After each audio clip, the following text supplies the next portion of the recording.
One of the subjects that arises again and again in the crypto world is regulation. With so many rug pulls, scams, and ways for consumers to lose money in the space, the US Securities and Exchange Commission is hard at work attempting to bring about regulation that will help stabilize the space. Today, we're delighted to welcome the SEC Commissioner Hester Peirce to the show to answer many of our burning questions. Of course, she can't talk about pending investigations, but with her stance on crypto, we found the conversation on the government's role in regulation to be quite refreshing.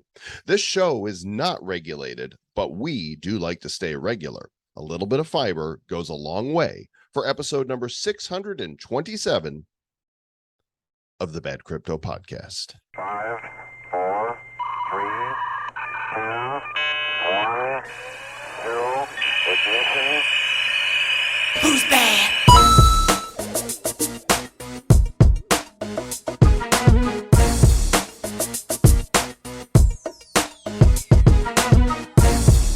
This is the Bad Crypto Podcast, the show for the crypto curious and the crypto serious. Now 5 years of broadcasting around the world and soon to be on Neptune and maybe planet Pluto. I don't know. I'm Joel Collins. That is fake news. That is not. Oh, well, we agree. See, it's not like traditional broadcasting, right? Where like it went back in the day, you know, like I Love Lucy is still broadcasting through space due to the radio, right? But podcasts don't. They're actually contained within our own. So they're not like broadcasting out into space like people. Well, some intelligent life form somebody's gonna be like, I Love Lucy. What is this? They're going to be like listening to Bad Crypto going, I don't know what these guys are saying, but they make me to laugh. They're going to be walking around, Lucy, I'm home. Like, what is this, Lucy? We have been attempting to request the presence of Commissioner Peirce for quite some time and thrilled that she finally was able to make it happen. Fascinating. It was. You guys are going to really enjoy this. So we're for the crypto curious and the crypto serious. This one's for both of you, and this one is pretty serious. We asked some intense questions. We did, poll the audience, and we got some responses back around some topics they wanted us to ask. You guys wanted us to ask, and so we did. We did not hold back, and she really answered every question we asked her. Yeah, I mean, whether you are seriously curious or curiously serious, you're going to enjoy this interview with Commissioner Peirce. And the manifestation of the call to SEC Commissioner Peirce has finally come through, and she has magically, through the power of technology, fighting firewalls, showed up here at the Bad Crypto Podcast. Commissioner Hester Peirce, welcome to the show. Joel and Travis, it's great to be here. I have to start with my disclaimer, of course, which is that my views are my own views, not necessarily those of the SEC or my fellow commissioners.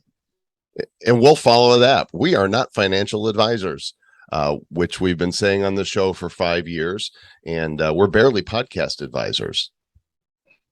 Well, I'm not a financial advisor either, or a podcast advisor for that matter. So. Well, we're glad you're here. I know there's a lot of things that you can't discuss because there are current SEC and investigations and processes that are taking place. And if there's anything we bring up that you just can't talk about, we know that you'll do your job well and say, I cannot talk about that. I think the most pressing question that we have, though, and the one that people are most interested in is, how does one get to be crypto mom? I mean, that's amazing to me. Well, there are a couple answers to that. One, the way I got the name was that I wrote a dissent way back in 2018 about a Bitcoin exchange traded product that we were denying. And lo and behold, here we are all these years later, and we're still denying Bitcoin exchange traded products. But it was that dissent that got me the name. I will say that now people are suggesting that I should cede that name to Commissioner Pham at the CFTC, which is completely fine. She's one of the new commissioners over there, and has taken an interest in crypto. So that would be fine to cede the name. I've always said that I think it's dangerous for people to think of the government as a parent. I mean, I don't mind the name, but the government should not be thought of as a parent. people need to make their own decisions. They need to think about what they're doing, and they need to take responsibility if it doesn't work out well. We can be helpful in that at the SEC by helping them to get information they need, but ultimately the responsibility lies with the individual who's the decision maker. And if that person hires someone else for financial advice, then you can offload some of your responsibility there. The other piece I would say is that I'm not an advocate for any industry, but I am an advocate for people who want to try to do new things. Innovation is really important. It's important in the financial space as well as other spaces. And too often our rules stand in the way of that innovation. So that's really interesting. One of the things is I talked to a lot of my, told a lot of friends, hey, we're going to be interviewing the commissioner of the SEC. And the biggest question was, could you ask, how come Alabama keeps winning all them championships? We need to do something about it. Well, I have to say that when I first got this job, my cousin looked up what the commissioner of the SEC, makes, and he thought that was quite a nice salary, and I had to tell him, no, wrong SEC. So I think lots of people make that mistake. That's good. That's good. So one of the real questions is around, we've been doing this show now for 5 years, and one of the things that comes up often is this accredited investor, right? It's like you have to make a certain amount of money before you can spend your money on things that are in a certain financial instrument. However, I can take my paycheck and go down to the casino and put it all on black, right? And still lose all my money. Why is it? And here's an example. There's a company called Flow. It's a blockchain, right? They originally started out, they did CryptoKitties. They're called Dapper Labs, and they were on Ethereum. They decided they were going to build their own blockchain, move it to Flow, create Flow, launched NBA Top Shot on it. And so I saw that and I go, oh my God, that seems to me to be a logical thing. They did CryptoKitties. They're doing NBA. They're working with the NBA. They're launching the blockchain Flow. And we would have had the opportunity to go in and buy on the ICO 10-cent tokens that went up to $30, and we could have got it, but we couldn't because we're U.S. accredited investors, which stops a lot of people from being able to make some certain investments that they want. Why is that in place? And in this new crypto world, is there a way to maybe find a balance and so we can all have a win-win? Yeah, well, the accredited investor issue is not an issue that's limited to crypto. It's a bigger problem, right? It's a rule that we have, a set of requirements that we have that says, look, if you have a certain level of income or wealth, you can invest in this set of investments that's otherwise not available to other people who aren't as wealthy or their incomes aren't as high. It's off bounds for those people.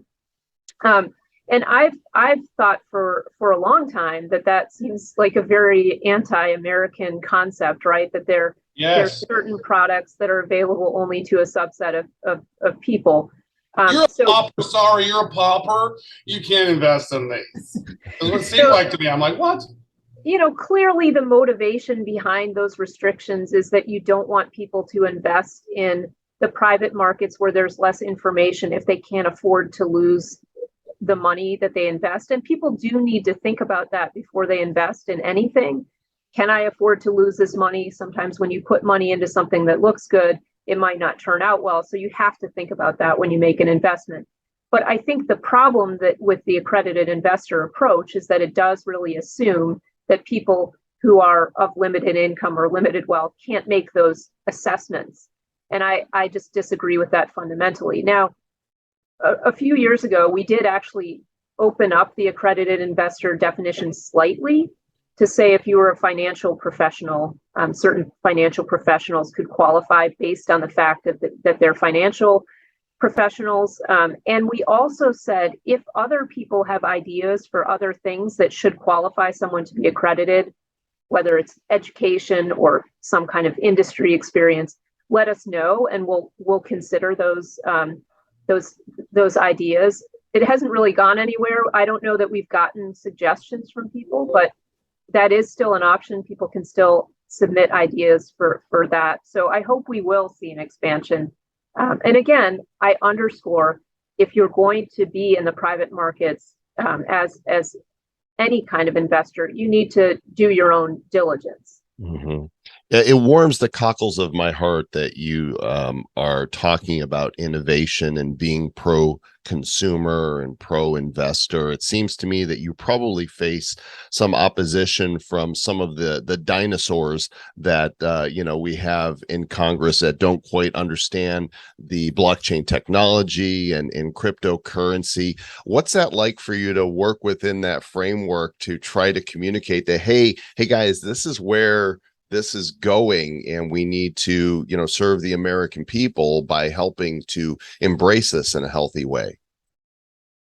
Well, crypto is certainly very difficult to get your arms around. I still learn something new every day about crypto, and it's not something that a congressman or a regulator who has lots of other things on her plate has a lot of time to devote to. So I think people need to understand that first of all.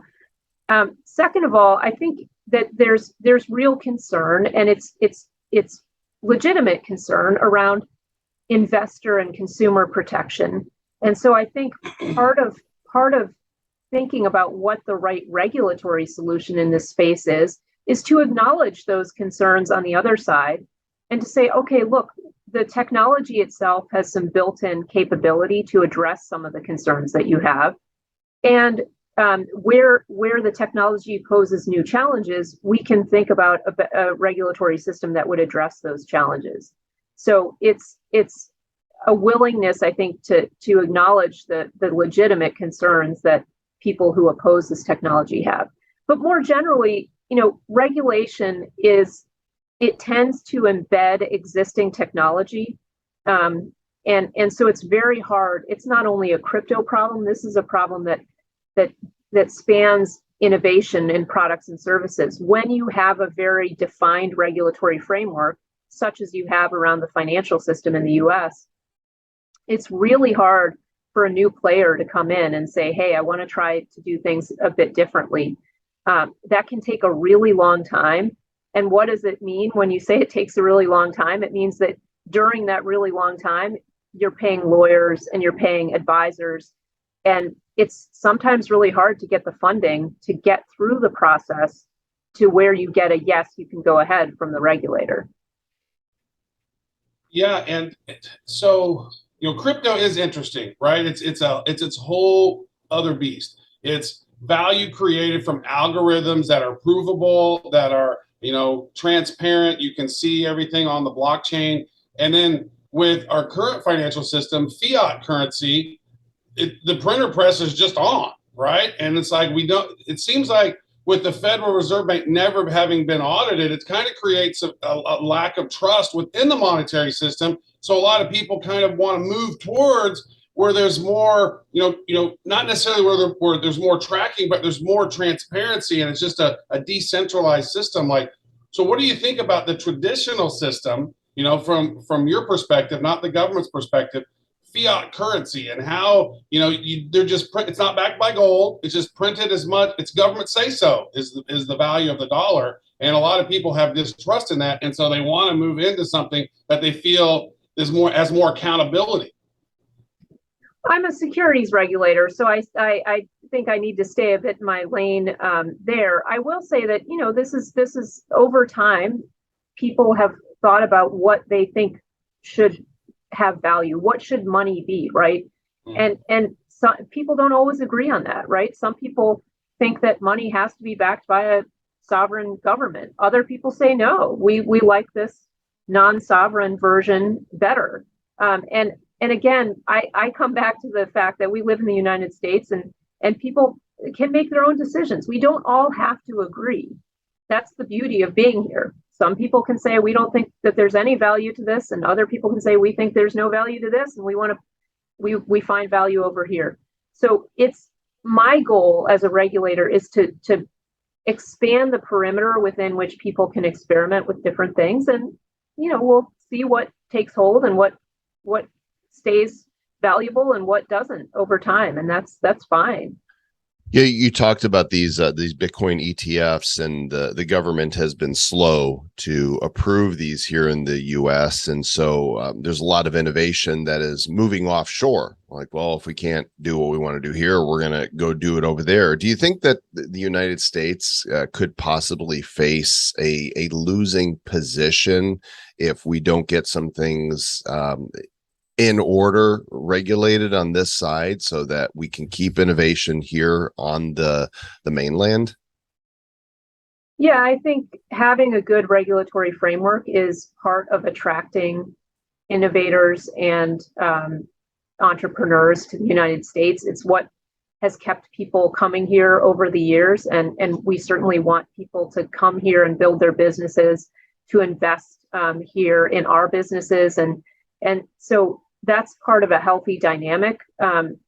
It can be more difficult for a jurisdiction that has an established regulatory regime, a well-established regulatory regime, to sort of pivot and address something new, whether it's crypto or something else. We have seen recently that the EU came out with a pretty comprehensive regulatory framework around crypto.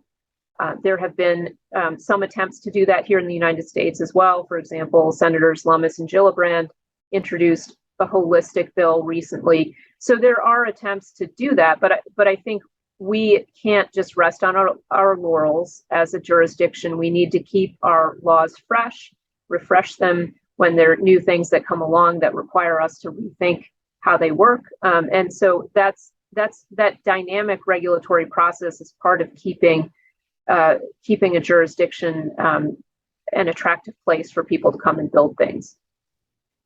That's important. I like that. That's a great answer.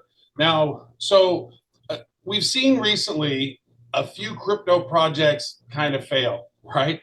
In spectacular fashion, right? We had Luna Terra that collapsed, right? And then there was also Celsius, which was having problems with their liquidity. They halted people to be able to withdraw. And then you had Three Arrows Capital. They're having some problems.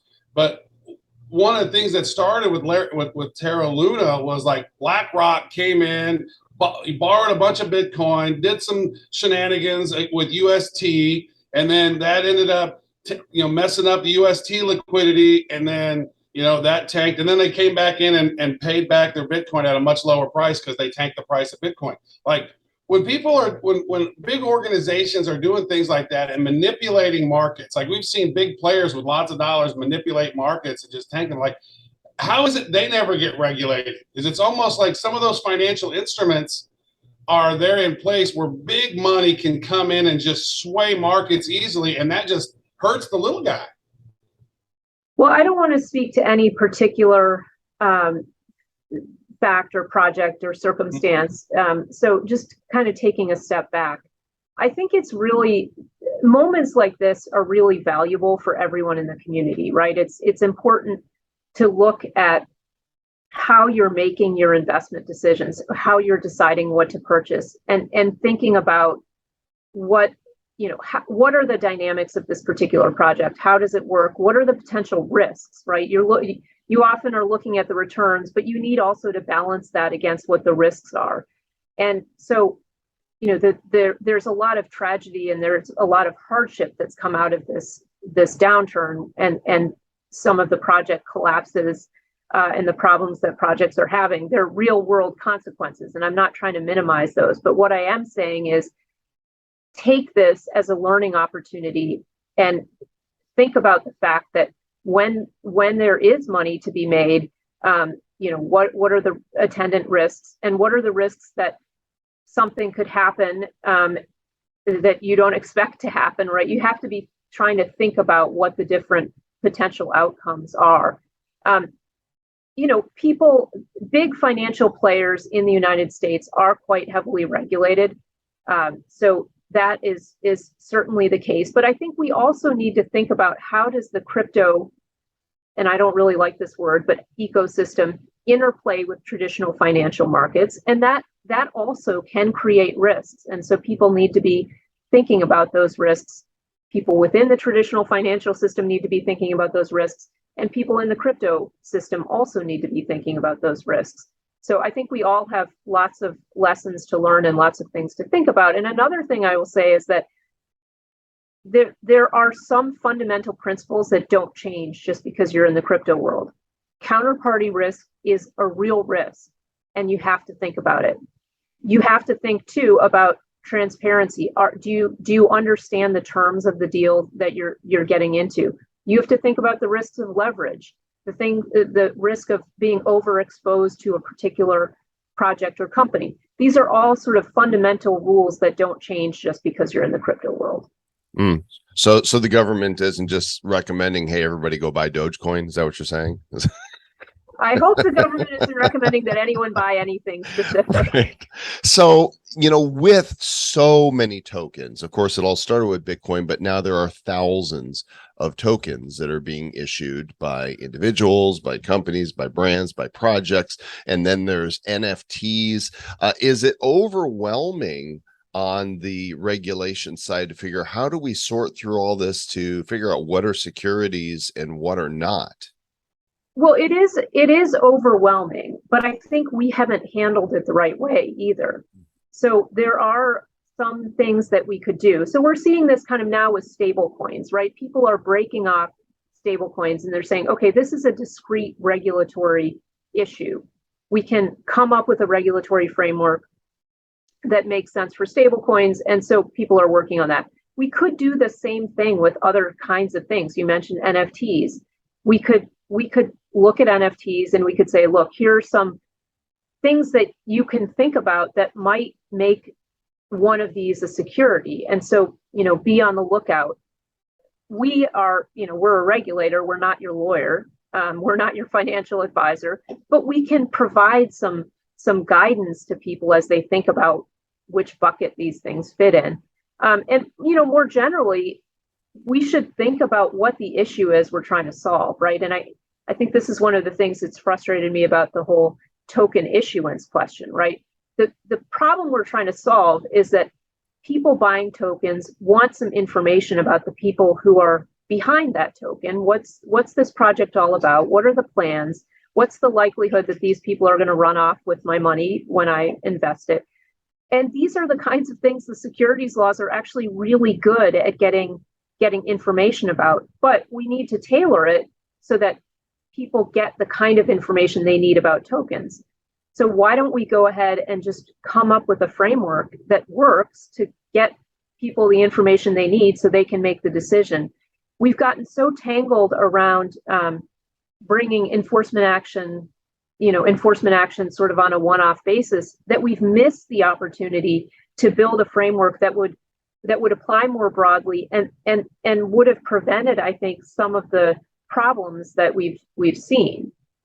Would it also have stopped a lot of projects from ever, originating? Do you think? Would we have seen if you could roll back the clock and have handled these things, say, 3 years ago, would we see the proliferation of coins? Would NFTs have ever taken off? I'm not sure what it would look like today in an alternate universe. Yeah, I mean, it's hard to know. That alternate universe picture is hard to paint, but I think the idea is that when there's better information out there, and this is something the market can work on too, right? If people are willing to hand over their money without getting any information, then there's not a lot of pressure on people who are building these projects to provide information. And then that can be very fertile ground for people who have no intention to build anything, just have an intention to take your money. So would some projects that there's no there for not exist? I think so. But you can design a regulatory framework that both allows things to exist and, satisfies this real need for investor or customer protection. So I don't think that it would end new projects in this space, or I don't think it would stop something like NFTs from developing. That said, I do think the fact that we've had this very disorganized, chaotic approach to regulating this space has caused a lot of people to spend a lot more time engineering around that uncertainty. And that's effort that could instead have been spent on actually building something useful. So it's sometimes frustrating for me from a regulatory perspective to see my regulatory colleagues saying, well, there's nothing in crypto. We haven't really allowed that to play out. They may be right at the end of the day, right? But I think we need to allow that to play out. And if you tell people you have to spend all your time thinking about whether or not this might fit within the securities framework, you're going to end up with a lot of people who don't care about law doing unlawful things and harming other people. And you're going to have, to your point earlier, Joel, you're going to have some people just deciding, you know what, I'm cutting US investors. I'm going to build something real, but I'm going to cut US investors out of it. So it seems like no one gets a good result from that. Why not instead come up with a sensible regulatory framework? That makes a lot of sense. And there's some questions around this because, we talked about it earlier, that rapid state of digital innovation, right? And so, for example, it seems to me that in the future, security tokens, which is sort of like loyalty rewards plus stock, right? Ownership is going to become more prevalent, or it would make sense that it would become more prevalent. For example, 2003, I go and buy a MacBook Pro from Apple for like $3,000. Now it's worth nothing. But if I had put in that $3,000 in Apple stock, like it would be worth so much money, right? So I can foresee a future where maybe it's NFT commerce or it's security tokens or somehow where I buy an Apple computer and they say, thank you, here's some Apple coin for your participation in working with us. And now you bought the product and you get a share of the potential growth of the company down the road. Is this something that has been discussed, or like the innovations of that as things are moving forward to make that a reality? So Travis, I'm glad you brought that up because that's exactly the kind of thing I'm talking about, right?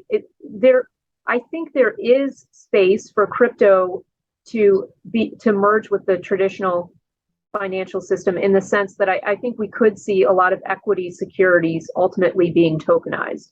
And that's experimentation that should be happening now, but it's very difficult for that kind of experimentation to happen given the way that the commission has approached these issues in recent years, because we've not taken the view that let's figure out how people that are already regulated by us can experiment with this technology. We've made it so difficult for them to experiment. We've given some relief and said you can do some things, that you can try some experiments, but those experiments have been so limited and that relief has been so constrained that it really hasn't afforded people the opportunity to really play around with the technology and think about what its applications within the traditional financial world might be. And the consequence of that is that maybe we're losing out on technology that could actually shorten our settlement cycles or could make it easier for a company to communicate with its shareholders without actually having to know who they are. I mean, there are a lot of, or eliminating transfer agents, perhaps. Again, I don't know. I'm not a technologist. I'm not the one with the great imagination. But I would love if people could come in to talk to us and say, here's an experiment we're trying to run. Can you work with us to craft parameters and conditions on that experiment that make sense? Well, that's the next follow-up is like, you guys have or are thinking about creating maybe an SEC council on crypto where you have some experts from the space? Because we've been interviewing people for a long time. We know a lot of them. Like, every once in a while, bring some of us to Washington, D.C. to talk about some of these issues, because we see things in a different lens, because maybe we've talked to so many people who've done so many things. Like we're able to connect dots that others maybe aren't, because we can kind of see how things could go in the future. But in some cases, regulation happens on what is only right now, what we're not moving forward towards. Is that something you guys have thought about doing or wanting to create? Yeah, I mean, I think that's a great point, and my door is always open. Of course, I love to talk to people, so people are free to come talk to me. When we do have a formal advisory committee, there actually are, as you might not be surprised, laws around how those have to be constructed. But I certainly think it's very valuable. We can have one-off roundtables where we bring people in to talk about the issues. And I think the value of that is that you have a bunch of people in the room, probably virtual now, but right, you have people in the room at the same time talking about the issues, so they can feed off each other and they can contradict each other, and they can, we can have a lively debate about these issues. Those are valuable things. We've done that in the past. I'd like to see us do it again. Commissioner Pham at the CFTC and I have suggested doing it together jointly as SEC and CFTC. I think that kind of public engagement would be very valuable for us as we think about how to move forward. But again, I've not been successful in convincing my colleagues that that's what we should do. Well, if we do get invited to a council, since you're crypto mom, I would like to be referred to as crypto cousin twice removed. I think that would be my thing. So you might agree then with Senator Pat Toomey, who is a very he's a crypto enthusiast, and he has kind of blamed the SEC for the lending. The crypto platform lending crisis. He wrote, a letter to Chairman Gensler about this, and says that SEC could have perhaps prevented this if there had been faster movement. What do you think of that? I think the point is an interesting point. And when the BlockFi settlement came out, I dissented from it in part because here was a perfect opportunity for us to take an issue where we saw that there was a securities angle to it, and we thought it should be brought within the system. So instead of taking an enforcement approach, we could have taken a regulatory approach, which would have then applied more generally, not just to one entity. And we could have set those parameters in place, but as is so typical, we lead with enforcement, and the result is that you don't get uniform application of the law, and you don't get the benefits that come from actually building a framework that people can point to, that lawyers on the outside can point to and say, there's a regulatory framework for this, you have to fit within this. And it creates a more level playing field. So I would have liked to see us do that in securities lending and in crypto lending. And I think that could have helped us to get ahead of some of the problems. Nice. So I'm looking at the Twitters, right? Because we said, hey, we're going to chat with Madam Commissioner today, and so some of the questions is around inevitably insider trading, right? And so Martha Stewart, she got the book thrown at her. You're going to jail. But then we got all these Congresspeople who have clearly information it's inside, and then their spouses go and buy a bunch of stock. It's so much so that Twitter banned Pelosi Tracker, this Twitter handle that was literally monitoring every one of their trades and then tweeting about it. So my question is like, as a someone who I kind of stay away from stock market investing, it always kind of scared me. I was like, it's a house of cards. Eventually it's going to crash. However, I'm like, yay, crypto. But I look at this and I say, if you want to make great stock, purchases, just monitor what Congress is doing and just like have an app that just mimics their purchases, because they seem to know more than we know, right? It would be a great thing. So like, why is it they're able to get away with that? And like regular people, it's even Martha Stewart's not even a regular person, but she got the book thrown at her, but everyone else is just like, it's no big deal. Like, how come that's not ever taken care of? Well, let me first address and say that the stock market is an opportunity for everyone to participate in the growth of our economy. And so, there are a lot of different ways to do that. You can buy individual stocks, you can buy mutual funds or exchange traded funds.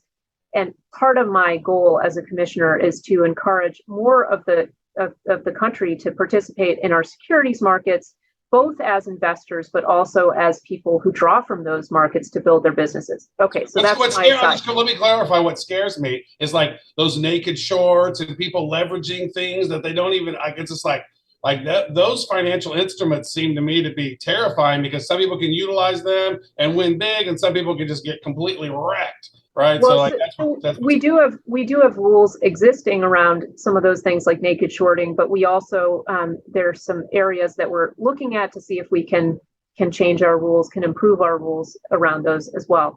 But so to get to your main question, I worked at the SEC before I was a commissioner. I worked as a staffer at the SEC, and so I've seen improvements in technology over the years that now actually make it easier for us to detect insider trading, for example. And we bring a lot of insider trading cases. And what I've noticed is that we bring the data tells us who might be involved. We look at those people, and there's not a pass if you're a politician, right? Politicians can and have gotten charged by us with insider trading. So I think people should know that I'm often critical of my own agency, but I've not seen a willingness to pass over people simply because of the job that they have or the status that they have when it comes to bringing charges. We aren't able to throw people in jail. If anyone gets thrown in prison, that's our criminal counterparts at the Department of Justice. So I should clarify that as well. In terms of what the specific rules are around insider trading in Congress, that's above my pay grade. I don't write the laws, so that's something that others have to deal with. So your term, your time on the board is ending in 2025, and you have indicated that you're done, you're out, you want to go back to Ohio and become a beekeeper. Is that accurate? I may have to do something else to pay my bills, but I do hope to have a beehive in Ohio. I can see you with, you got the thing over the mask, there, right? The mask, and the bees are going nuts. I'd be like, let me honey. out of here. That's crazy.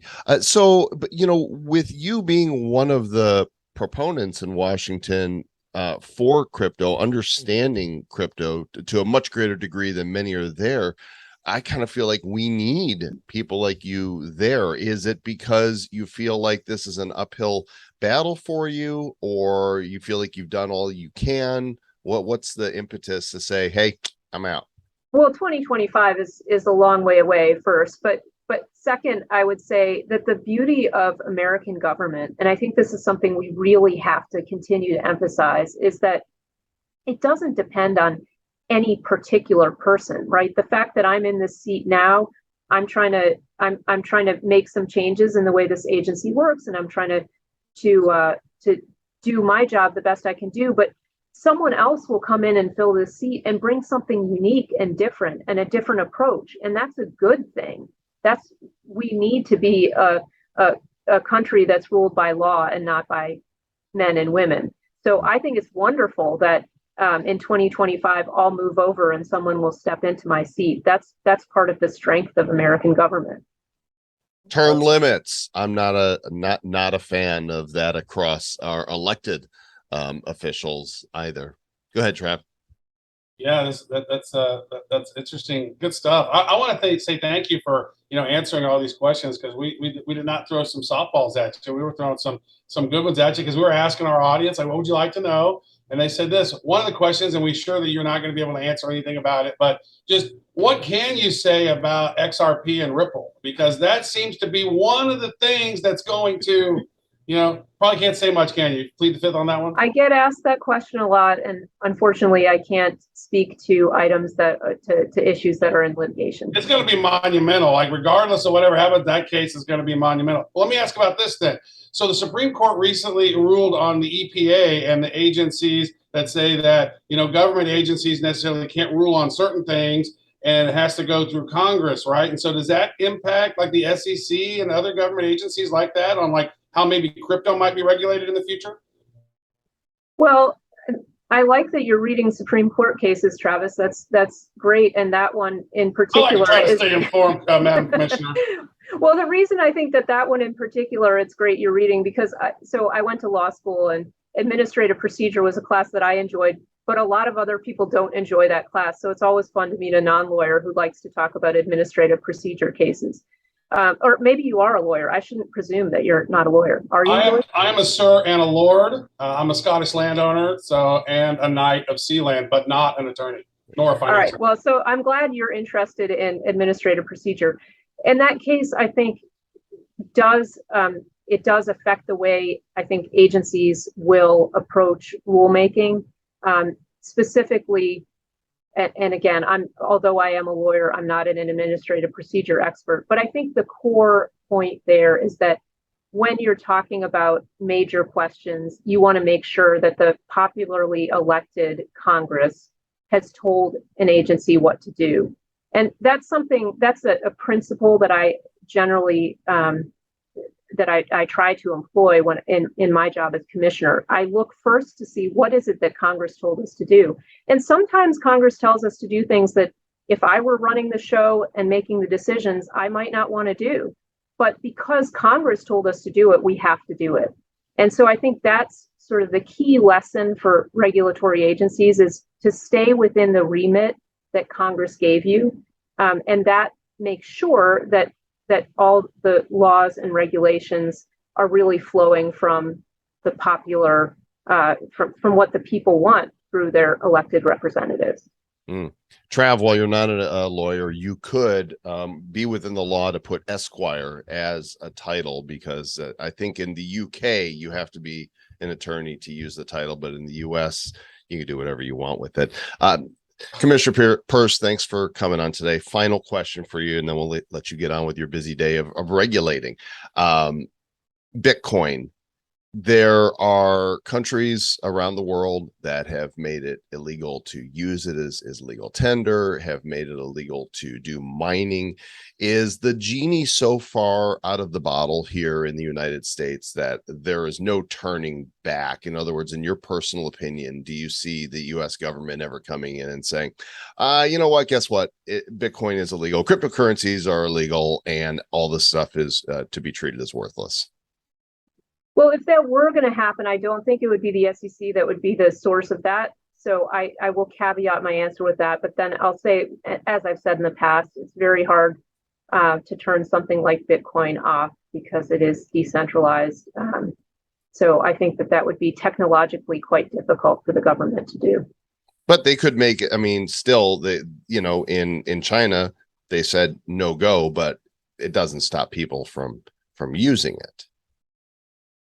Well, the way I approach my job as a regulator is to say there is a role for regulation, but that role should, when we adopt a regulation, we should be thinking, okay, every time there's a regulation, I'm stepping in between two individuals who want to engage in a transaction voluntarily. There has to be a good reason for me to step in the middle.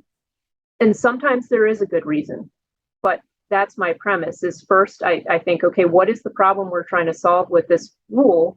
And are the costs of solving that problem through a rule bigger than the benefits? And I think that's very important for us to really take care as we regulate, to think about the consequences on people, including the consequences of constraining their choice, which I think brings us right back around to where we started with the accredited investor definition. Fantastic. And on that note, a great place to end. Thank you so much for joining us today. We really appreciate it. Thanks, Travis. Thanks, Joel. I had fun. That was good stuff there, Sir Lord Travis Wright, Esquire. I'm not Esquire. I am Sir Lord Travis Wright, Apostle of Humility, Doctor of Space and Time, and other ones that you can buy from the Life Church of, what was it? Something Life Church, something, and you can get all kinds of crazy titles. But Commissioner of the SEC is her official real title. And how about that? What do you guys think of that interview, folks? Did we just bring some thunder? Boom. Yeah, she was great. And I, having not had listened to previous interviews with her, I did not realize just how pro innovation in crypto she is. And it was, so she's got 3 more years to make some magic before she goes to become a beekeeper. Yeah, and her door is open to chat about all things. Like, she was very willing and open to learn about innovation. And I think that maybe down the road, there might be some sort of roundtable maybe where people can go in and ask about and talk about those things. That would be so awesome, because I think a lot of these regulators, they don't necessarily think of the mechanics of it. They don't understand how some of these things can work, but like people who are in the space that have innovative ideas, and it's like some of these things are out of bounds right now. Like I was chatting with an attorney about some NFT commerce stuff. It's like here's an NFT, and then like physical products could be made from that, and then sharing profits and other things. Like, no, that's a security. You're promising a return. I'm like, no, I'm literally sharing in IP with somebody through an NFT security. Like, what? Like, so let's innovate. There's and the question you asked that we've talked about so many times, Joel, about innovation having left or is leaving America, going to these other places like the Silicon Valley of the future probably won't be in America because of some of this. But then when you see Luna and Celsius and Three Arrows Capital and then that other one that happened just today, is that, well, you know, we got to have some sort of something to protect people, but we can't be too restrictive, you know? Like a financial condom of some sorts, right? Right. There almost needs to be like consent. And what she said at the end about like, you know, basically the SEC's role is to get between two people who are willing participants in a, you know, exchange of funds in some way. Like, I understand the risks. Okay. It's almost like I consent to, you know, buying this shit coin that's probably going to tank, but I consent to it and using money that I understand is mine and could be lost. I understand. It's almost like the accredited investor thing is, it's almost should just be like agreed consent. All right. Hey, I consent to do this and let me buy some flow at 10 cents. Right. I understand that my wife might leave me, and that, you know, my life will be ruined. And have you seen Coinfessions on Twitter? Did you? Yeah. That's amazing. I followed it. I should get notifications on that. If you're not following this account, it's called Coinfessions, at Coinfessions, and basically Such a great name. I'm surprised we didn't think of that one. I know they're Coin Consultancy and all these other Coin Tank and think all these others. But Coinfessions, genius. It's anonymous crypto confessions. So they have a form, a Google form you go fill out, and then they post things like here's a couple recent ones on their Twitter. Almost lost all of my sister's college tuition in the Celsius debacle. Thanks to Twitter, I was able to take out $66,000 2 days before they shut withdrawals. Still lost around 18K. There's just I've thrown everything I have at it for margin, but I'm tapped out. It's just really well done. And so if you've got a Coinfession, you can go to the form and fill it out, and maybe they will post it. It's supported by MEXC Global, so they actually have a sponsor in a MEXC here, this exchange. Wow. Interesting stuff. There's some great ones in here, but some of them make you really sad, but these are getting so much engagement on these. In fact, I am following it, and I am going to hit the notifications on that so I can see those when they come in, because oh my, I feel sad for them. Oh, supported by MEXC Global. That's a smart. Yeah. I see. You guys are being notified right now that if you have not picked up your Bad Crypto Nifty Club membership, go ahead and do it. badcrypto.uncut.fm is where you find that. It's like $2 for a really cool NFT. We're only charging a little bit because we just don't want the bots to take them. So for a couple bucks, you can have this cool Bad Crypto Nifty Club membership NFT, and that gives you access to collect other NFTs. Right now, there is a limited edition set of John McAfee from our episode number 100, the first time we interviewed him. There's only 5 of each of these clips. There's still several that are remaining, mostly because we haven't talked about it a whole lot. So I have a feeling once you guys go over and see these, you're gonna be like, oh my gosh, I can own a piece of the Bad Crypto podcast featuring John McAfee. I want this. So go to badcrypto.uncut.fm. And the links to this site are also in the show notes for this episode, along with stories that we covered in our interview with Commissioner Peirce at badco.in/627. And this episode was sponsored by the Securities Exchange Commission. That is not true. And the SEC, the Southeastern Conference of Football. Also, the party at the Travilla is coming up. If you want to come to Puerto Rico and hang out with us the evening of August 13th, that's a Saturday in Luquillo, Puerto Rico, you can get your free ticket. Just go RSVP at badco.in/party. and we're going to hang out poolside at the Trav Villa, and we're going to eat, we're going to drink, we're going to reminisce, we're going to celebrate the 5th anniversary of the Bad Crypto Podcast and celebrate you, our listeners, our friends, our fans, our foes. We don't really have foes. Great. Now Joel just gave the SEC our address and where to meet us and when. Your address. I gave him your address. Yeah, Joel threw me under the bus on this episode. He's like, hey, ask that one question about insider trading. I'm like, dude, I asked all the tough ones. I'm the one that's going to get killed. That's right. He's like, well, nice to know you.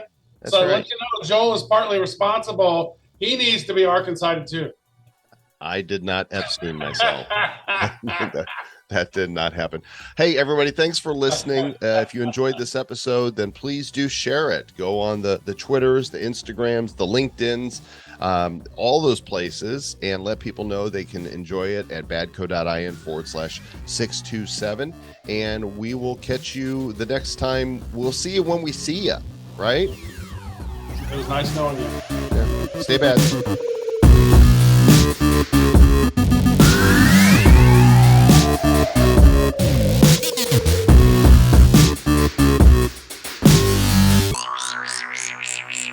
Who's bad?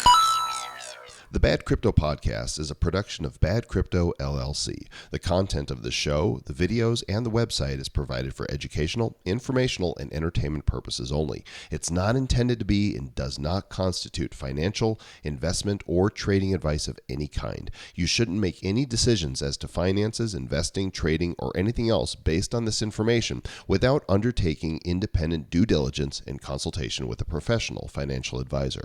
Please understand that the trading of Bitcoins and alternative cryptocurrencies have potential risks involved. Anyone wishing to invest in any of the currencies or tokens mentioned on this podcast should first seek their own independent professional financial advisor. So, Hey, Travis, ask that question that really. Yeah, Joel's over here like, hey, so how would you ask the Nancy Pelosi question?